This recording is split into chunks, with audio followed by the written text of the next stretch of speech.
So this is the prog kill for Mythic Soul Hunters. Just killed this week. Thought I would go over it because at least for melee, like it, yeah, you don't really do anything, but there's a lot of little things you can do to increase your damage here, especially as D8. So we're gonna start the pull. Obviously, just playing normally, doing a lot of damage. So here's the first thing I want to talk about. Actually, I'll just rewind it so you can see.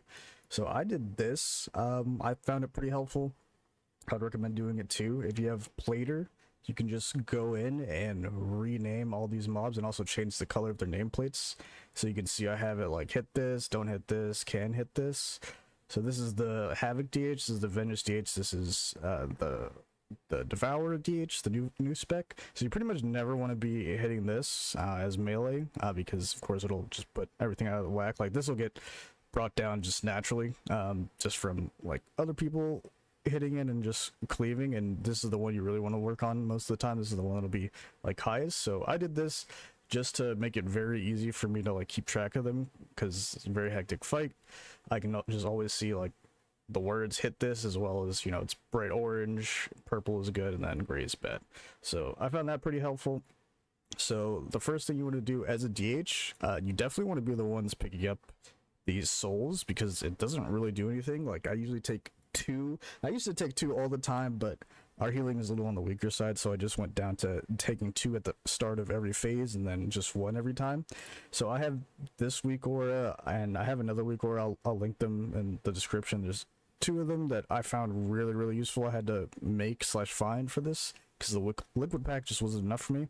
Although I did edit some things to make liquid a little bit better. So I have this that just tells me when the tank souls are up, and they always spawn in the same spot. Depending on how your tanks tank it, you know, it'll be in different spots for you, but for me it's literally always just they spawn in this like arc right here. So I step out to the side and then I just fell rush over to this one and I get two immediately, and then anyone can get the last one. Also, I do recommend playing Inky Black. See, I had to click it there because I forgot to put it on. It just makes everything easier to see for like all the lines. So after every void step, you're just immediately going to chase this. Don't stay behind and, you know, DPS these. It's not worth it. You just have too much downtime from trying to dodge all that. I mean, you could get technically better at it, but for me personally, I don't think it's worth. You can just get over to Adara, start hitting him, and then as soon as everybody else gets there, switch back to Dark Sorrow. You can see I put my Reaver's Mark back on her, and I'm just, you know, DPSing here. For my guild, we really like always had like a shit ton of melee in the first soak, so I didn't even really bother. And then I would like, if I saw people not really in the third one, I would go into the third one because that one's the one that's more scary, at least for my guild. So you can see this is the first Eradicates of the fight, and this is like the sleeper thing. I think just for like lower ranked guilds that'll like actually get you killed a lot. It was a big problem for our guild, and it was actually like, for me at least, because I have really bad vision, like it would just sneak up on me a lot. So I have this weak aura as well. I'll link in the description, courtesy of our Chinese brethren. It literally just says anytime an Eradicate's going off, it just says Eradicate, and just that alone like removes so much cognitive load of like having to like watch out for these because they're like very hard to see and very sneaky. They get baited on range with the debuff, so like depending on how your range position, it can get really bad for you. So just having that, I think, as melee, just to like know when you should be dodging, is just an incredible amount of like cognitive load removed from you. So you can see again, I try to look for a spot, but that one's getting just solo soaked. And again, we're just keeping Reaver's Mark on Dark Sorrow the whole time, just hitting off of her. These tank souls are always a little bit scary to get as melee, so I usually wait until after the hunts are gone and then I'll go grab it. And then we have the like scariest part of this first phase coming up here. This is where you usually want to like blur if you can, or I just send a health pot here every time because, you know, it's a long fight. I didn't do it here, I guess, just because I healed myself back up really quickly. But if you're low there, I think that's the best place to just send a health pot. Just works out pretty well. So you can see for the intermission, this boss actually has a massive hitbox in this first intermission, so you could play kind of back. We had an issue with our melee just never like getting away from the boss to help soaks, because you want to like get an orb as early as possible and then stay in that same lane and then get the next orb, because you really don't want to like get more than you don't want to get 2 stacks if you don't have to, and you definitely don't want to go over 2 because it gets scary at 3. As a DH, it's not as scary because you can just, you know, bleach so much, but that's, you know, what I recommend. So again, first tank soul is here. I think I'm just gonna grab 1 because I was starting to get a little lazy just because of how these spawned. It was like really annoying because it wasn't consistent, so it would be like a little bit too much downtime for me, but you can get 2 there if you want. Again, just make sure you always get 1 at least as a DH. So again, right here, depending on the health, like I see Dark Sorrow is pretty low, but the thing is, if she's like, this is like fine enough to just keep hitting Dark Sorrow because you're gonna have the Blood Wrath intermission and people are just gonna be hitting that. So like honestly, it's kind of fine. And Dark Sorrow goes like off the map out of range, so like range can't even hit her, so it's like fine if health is this position to just keep hitting Dark Sorrow. But you could also switch to Blood Wrath here too. I think either is fine. And again, you really want to watch out.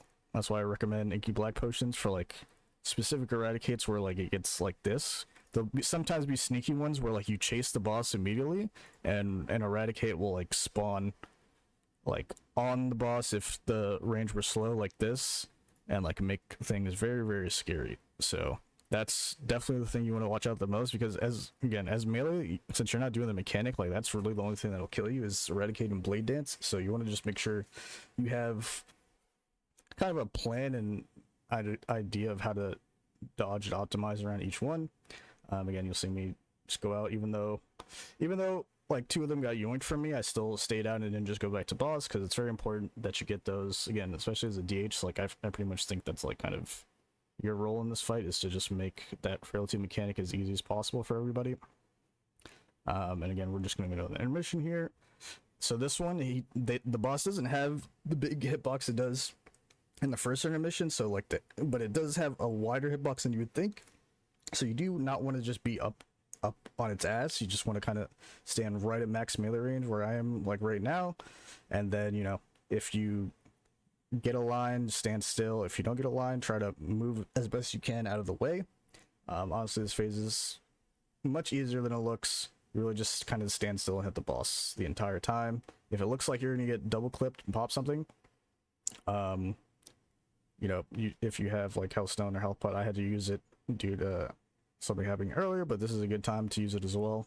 It can be a scary part depending on how, you know, lines go.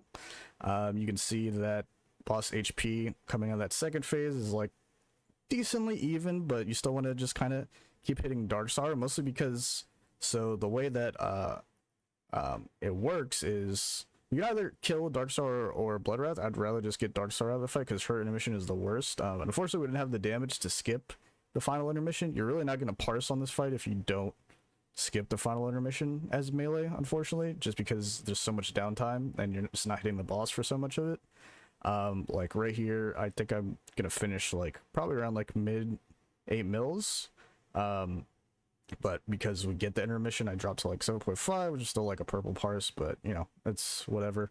I'll get it on re-clear when we're more geared. But yeah, I mean, still just play this phase same as you would before. You know, if you ever get the mechanic and you have it, you should solo soak it. I already used my immunity, so I had to go bring it out to range. Just do that. Try to have blur for that if you can, because, you know, if people don't get it, you might just get one shot. And yeah, I mean, that's really it. We'll go to the intermission. The intermission is just kind of lame as melee, honestly. You just don't really get to play the game. You have to sit on your hands. If you get this, you're just probably not parsing. You just, you know, follow your person. You can fell rush here safely. Just stay like, if you know you're gonna need to fell rush, you need to like go behind the person you're tethered to, so that when you fell rush, you like end up like basically with them. And you'll see here, you know, you can just spam, like just pop Emma auras and like spam throw a glaive at least, so you can do some damage, and then the final one you can actually start hitting again. And so this, coming out of this is the only part of the fight that's like actually the only P1 that's like actually different, because it's shortened. You'll get frailty with the hunt, with a void step, so you get just a shit ton on the screen happening. Just don't freak out. You know, if you get a line, put the line where it needs to be. If you have to immune your line, and make sure you pick up a tank soul. Did I not pick up one here? I think I stopped trying to pick pick one up as melee because it was just so frantic. But I definitely in regular I should be much better about that. It's not an excuse not to pick things up, so definitely want to do that. But yeah, and then you can see, so when you kill any one of them, they start pulsing damage, but if they're in the intermission, it stops pulsing. But we still killed it before that final intermission anyways. And yeah, I mean, that's the fight. Pretty fun fight, honestly, as melee. I've done it as range now with the debuff on my mage ult, and it's much less fun. Well, actually, I can't lie. I'm not doing the mechanics. I'm not even the cap, so it's actually just brain dead for me. I'm just hopping around as fire. But yeah, that's the fight. Hope this helped. GG's.